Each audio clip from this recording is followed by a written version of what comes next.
In this neighborhood market, not far from Malaysia's capital, you see the battle for voters play out. A candidate from the ruling party coalition reminding his constituents of long ties. Yeah, my message is I'm a local boy. I grew up here. I've been with these people more than 35 years. This is the party of Prime Minister Najib Razak. Despite years of impressive economic growth in Malaysia, led by Najib's party, the ruling coalition is facing its toughest fight ever. Voters are concerned about crime, the cost of living, and corruption. And despite recent political steps toward reforms pushed through by Najib, it hasn't calmed the calls for change. Government is too corrupt. I thought like that. So we have to change. The Prime Minister and his party are warning that change could be catastrophic for Malaysia. But in this election, there's been an influx of young voters, voters who aren't afraid of change.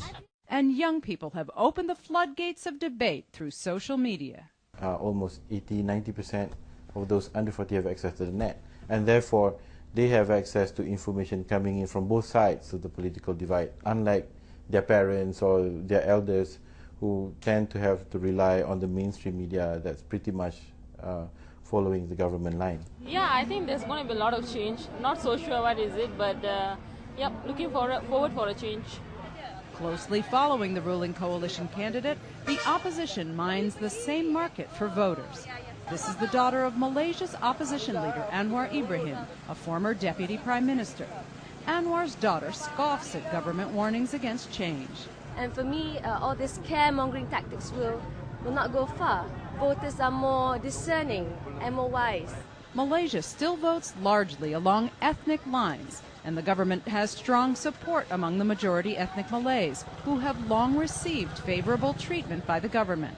What you want to change is everything is good for me. It's okay for me lah. For another people I don't know lah. Thank you. This election will determine whether one of the world's longest-serving governments can keep its hold on power. Liz Nisla, CNN, Kuala Lumpur, Malaysia.